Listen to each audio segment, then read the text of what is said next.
Morning all of you. BM coaching classes में आपका एक बार फिर से स्वागत है।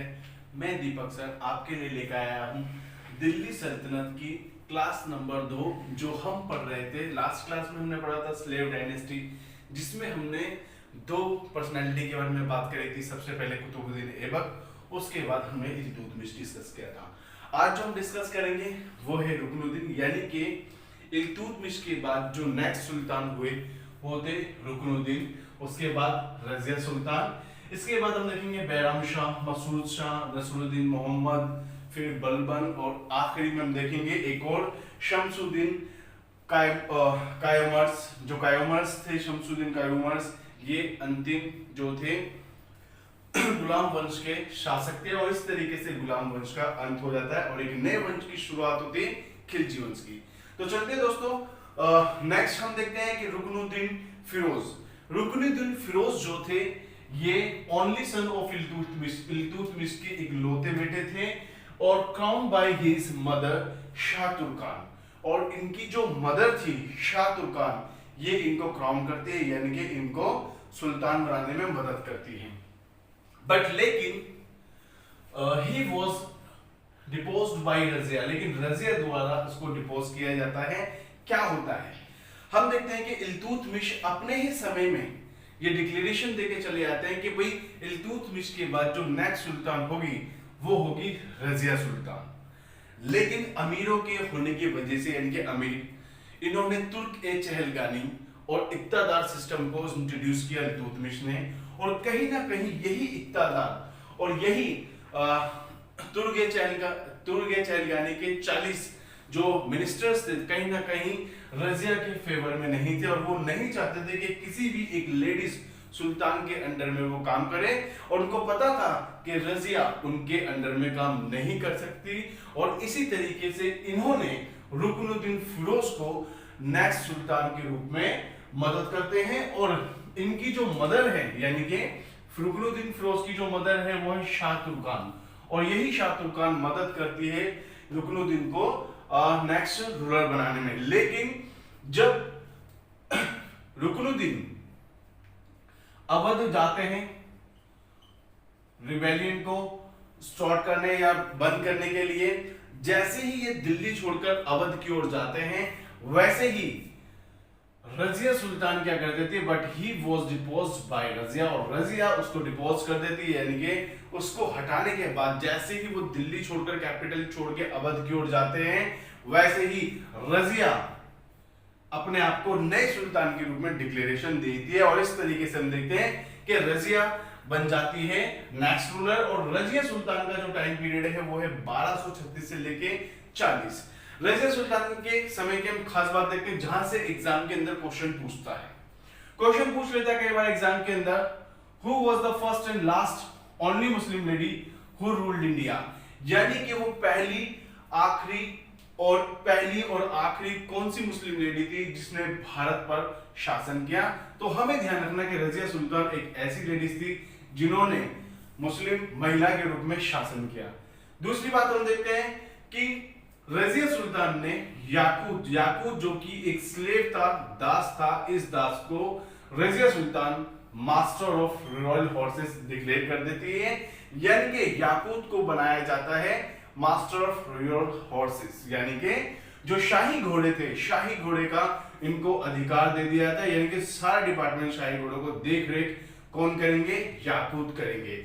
यानी कि कहीं ना कहीं अमीर जो थे इनके शासन से नाखुश हो जाते हैं। और इसके बाद हम देखते हैं रजिया सुल्तान क्या कर देते, डिस्कार्डेड द फीमेल क्लोथ्स, यानी कि जो फीमेल क्लोथ्स थे, जिसमें हम देखते हैं कि बुर्खा जो इनका पहनावा था मुस्लिमों का, ये इनको बाइकआउट कर देती है, डिस्कार्डेड कर देती है, एंड अडॉप्टेड पोगा, और ये पोगा अडॉप्ट कर देती है। अब पोगा क्या है, पोगा जो है वो एक मिलिट्री ड्रेस है, यानी कि एक सेना की ड्रेस है, जो रजिया सुल्तान फीमेल क्लोथ को छोड़कर पोगा अडॉप्ट करती है, यानी कि जो सैनिक कपड़े इनको पहनकर दरबार में आती हैं। तो कहीं ना कहीं जो अमीर थे वो इससे खुश नहीं होते, नाखुश हो जाते हैं, और हम देखते हैं जो तुर्क-ए-चहलगानी के मिनिस्टर्स थे वो कहीं ना कहीं रजिया से सेटिस्फाइड नहीं हो पाते, क्योंकि उनको पता था कि रजिया सुल्तान कभी भी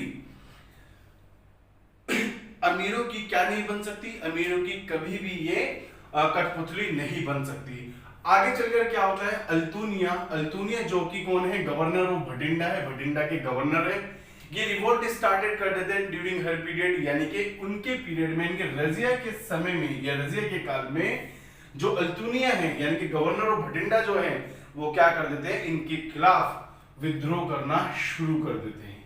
रिजल्ट क्या होता है, रजिया अकंपनीड बाय याकूत मार्च अगेंस्ट अल्तुनिया, अल्तुनिया के अगेंस्ट में याकूत के साथ मिलकर रजिया सुल्तान क्या करती है, रिवोल्ट शुरू करती है, मार्च शुरू करती है। लेकिन अल्तुनिया क्या करता है, अल्तुनिया मर्डर कर देता है याकूत का, यानी कि याकूत की कर देते हैं हत्या, और याकूत की हत्या करने के बाद इम्प्रिजन रजिया और रजिया को जेल में डाल देते हैं।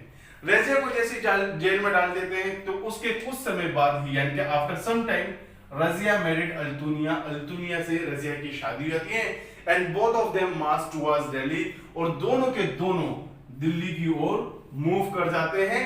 और रास्ते में ही हम देखेंगे कि जो रजिया है become victim of conspiracy and was assassinated near Kaithal Haryana, यानी कि रजिया क्या बन जाती है, इनका शिकार बन जाती है, इनके षड्यंत्र का शिकार बन जाती है और फाइनली इनका मर्डर कर दिया जाता है। कहां पे, कैथल हरियाणा में।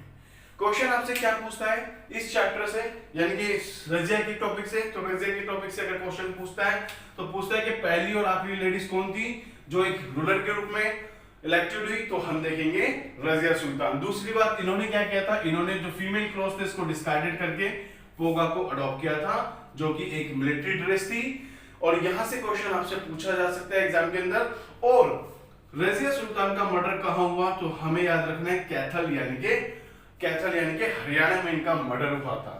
उसके बाद हम देखते हैं कि यानी कि रजिया के मरने के बाद, रजिया के मर्डर के बाद यानी कि 1240 से लेकर हम देखेंगे 1265 टू 66, यानी कि 1240 से लेकर 1265 और 66 में हम देखेंगे कि कोई बड़ा रूलर नहीं आता, एक नए अच्छे शासक नहीं आते।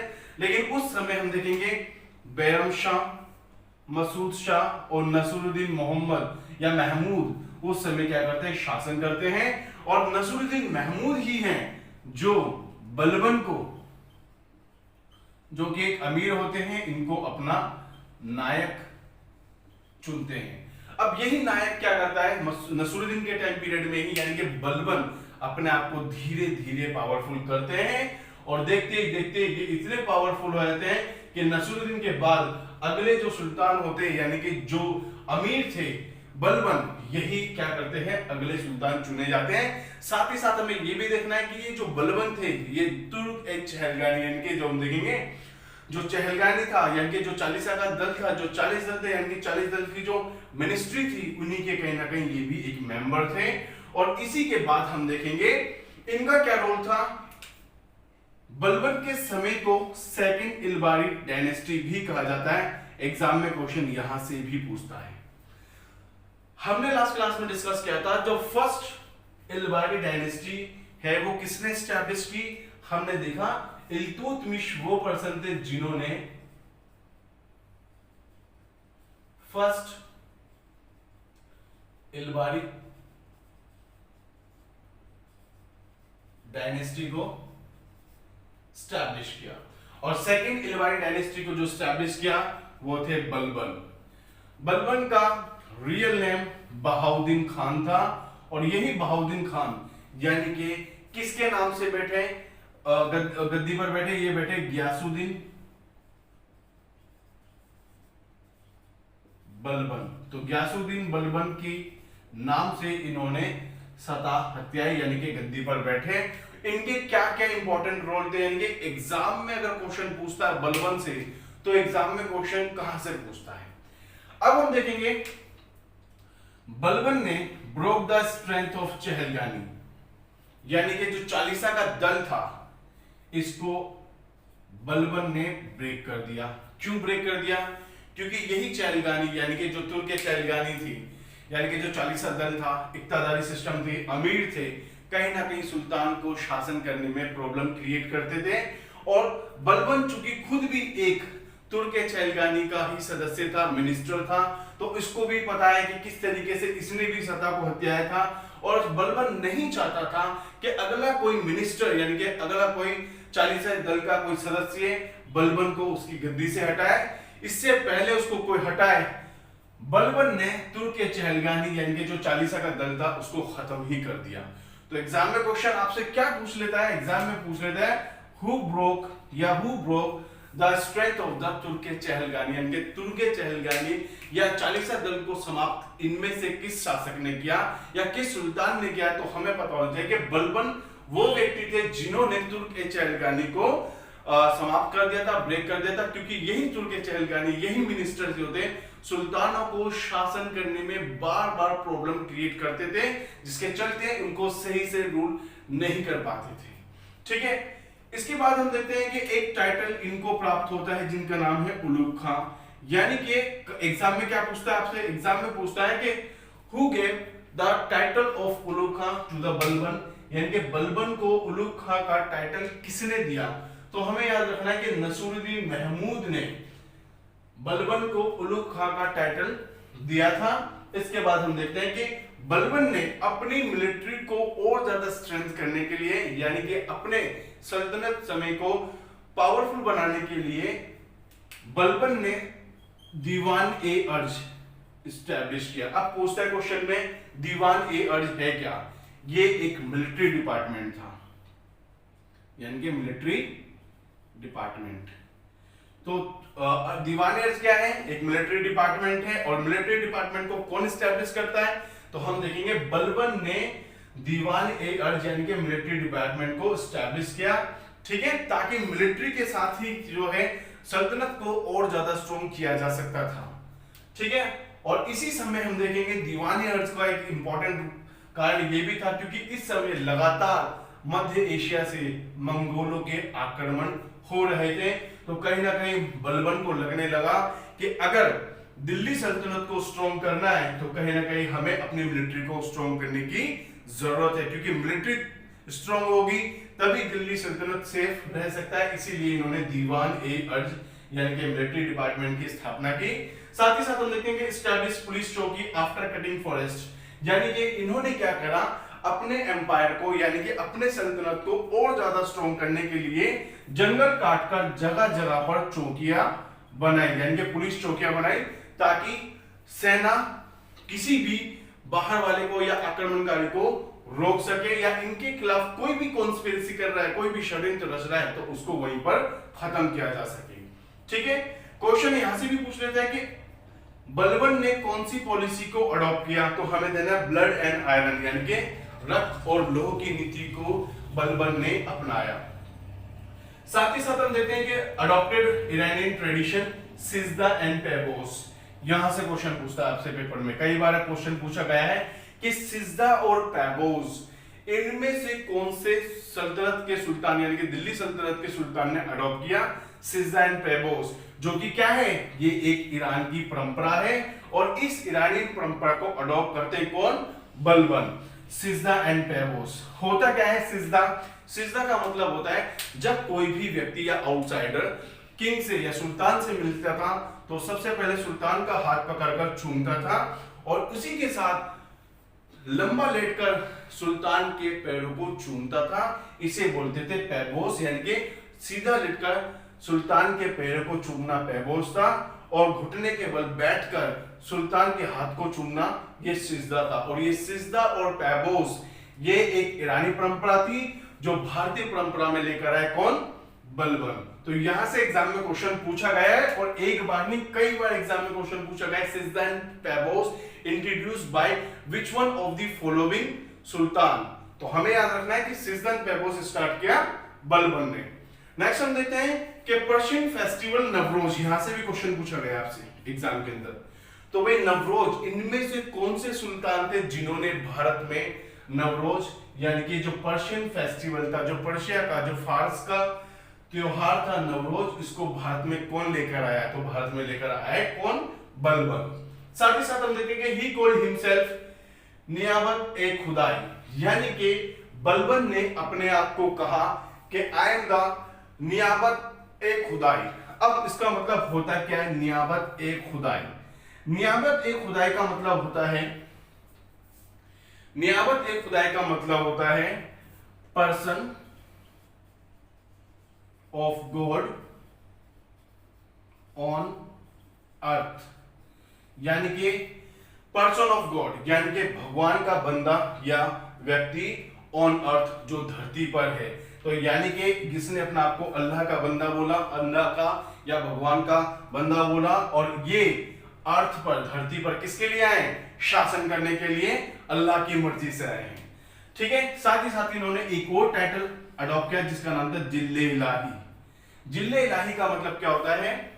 नेक्स्ट वर्ड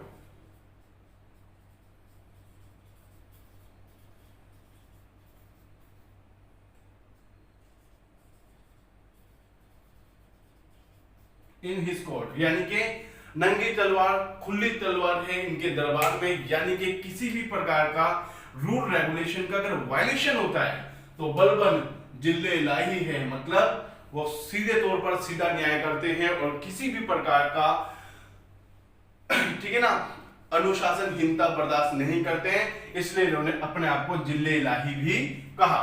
ठीक है ना, साथ ही साथ हम देखेंगे बलबन ने दिल्ली सल्तनत को स्ट्रॉन्ग करने के लिए सीक्रेट एजेंट भी जगह जगह तैनात किए। कहीं कोई दिल्ली सल्तनत के सुल्तान के अगेंस्ट में कोई कॉन्स्पिरेसी या कोई षड्यंत्र तो नहीं रच रहा है, तो इसके लिए बलबन ने सीक्रेट एजेंट भी रखे, और ये सीक्रेट एजेंट बेसिकली जो होती थी महिलाएं होती थी। ठीक है, इसके अलावा हम देखेंगे repair old fort and create new fort. ठीक है, इन्होंने क्या किया? बलबन ने पुराने जितने भी किले थे उनकी मरम्मत करवाई और साथ ही साथ नए किलों का भी निर्माण कराया। ऑब्जेक्टिव क्या था, क्या वजह रही? मंगोल के आक्रमणों से बचने के लिए या मंगोलों को दिल्ली में पहुंचने से पहले ही बाहर ही रोका जा सके, इसलिए बलबन ने क्या किया? रिपेयर किए ओल्ड फोर्ट यानी कि पुराने किलों की मरम्मत करवाई और उन पुराने किलों के अंदर सेना रखी ताकि जरूरत पड़ने पर या मंगोलों को आक्रमण अगर भारत पर होता है तो मंगोलों को बाहर के बाहर ही खदेड़ा जा सके। और यहां पर इन्होंने बहुत ही ज्यादा स्किलफुल जो मिलिट्री थी उनको तैनात कर रखा था और इनसे आगे नए नए और किले बनवाए ताकि मंगोलों को पूरे मतलब दिल्ली तक पहुंचने से पहले ही रोका जा सके और उनके अटैक को अनसक्सेस किया जा सके। एग्जाम में क्वेश्चन क्या पूछता है आपसे? मंगोलों का आक्रमण भारत में यानी कि भारत में जो मंगोलों के पहले आक्रमण हुए वो किस सुल्तान के समय में हुए? तो एग्जाम में ये क्वेश्चन आपसे पूछा गया है, तो ध्यान रखना। सबसे पहला जो आक्रमण था, first attack of Mongols, Iltutmish के समय में हुआ। इल्तुतमिश, तो इल्तुतमिश के समय में पहला मंगोल आक्रमण हुआ और मंगोलों को जो फाउंडर थे हम देखेंगे, हमने नाम सुना है, शुरू से सुनते आए हैं, जंगीज खान।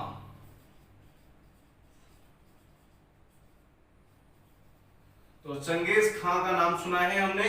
ये वो व्यक्ति हैं जो मंगोल थे और इनके समय में मंगोल पावर बहुत ही ज्यादा स्ट्रॉन्ग थी, इतनी स्ट्रॉन्ग कि ये हमेशा घोड़ों पर सवार रहते थे और मंगोल के घोड़े हमेशा बहुत फुर्तीले और ये भी बहुत भयंकर होते थे, यानी कि घोड़ों पर ही रहना, घोड़ों पर ही सोना और जहां जहां जाते ये मंगोल कत्लेआम मचाते।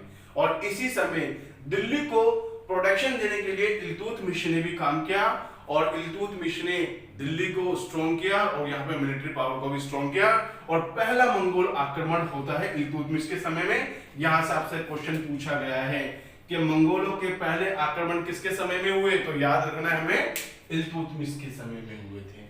और इसके बाद बलबन के समय में भी लगातार मंगोलों के युद्ध हुए, इसीलिए बलबन ने पुराने किलों और नए किलों को बनवाया, मिलिट्री को स्ट्रॉन्ग किया और दीवान अर्ज की स्थापना की ताकि दिल्ली सल्तनत को और ज्यादा स्ट्रॉन्ग किया जा सके। लास्ट हम देखते हैं कि शम्सुद्दीन कायूमर्स ये 1290 में होते हैं और 1290 से हम देखते हैं दिल्ली सल्तनत यानी का जो टाइम पीरियड है स्लेव डायनेस्टी, इसका अंत हो जाता है। और इनका जो मर्डर है यानी कि शमसुद्दीन का मर्डर होता है, मर्डर बाय जलालुद्दीन खिलजी, यानी कि जलालुद्दीन खिलजी जो है इनका मर्डर कर देते हैं। और इस तरीके से हम देखते हैं कि स्लेव डायनेस्टी जो गुलाम वंश है वो खत्म हो जाता है और यहां से शुरू होती है एक नए वंश की शुरुआत, जिसको हम पढ़ेंगे अगली क्लास में, जिसका नाम है खिलजी डायनेस्टी। यानी कि अब समय शुरू होगा गुलाम वंश के बाद खिलजी वंश का। और खिलजी वंश के जो फाउंडर है, ये क्वेश्चन में पूछ लेता आपसे, कौन है?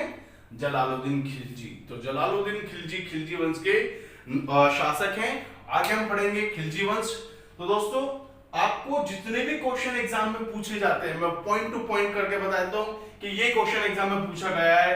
आप चाहे प्रीवियस पेपर उठा के देख लो, DSSB के, SSC के, रेलवे के, अगर दिल्ली सल्तनत से जहां जहां से क्वेश्चन पूछे हैं, मैंने एग्जाम में जब पढ़ाते समय पॉइंट आउट करते हैं भाई ये क्वेश्चन एग्जाम में पूछे गए हैं।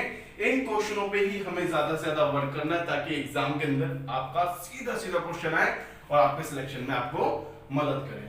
तो दोस्तों, मिलते हैं नेक्स्ट क्लास में जिसमें हम खिलजी डायनेस्टी पढ़ेंगे। तब तक के लिए बाय।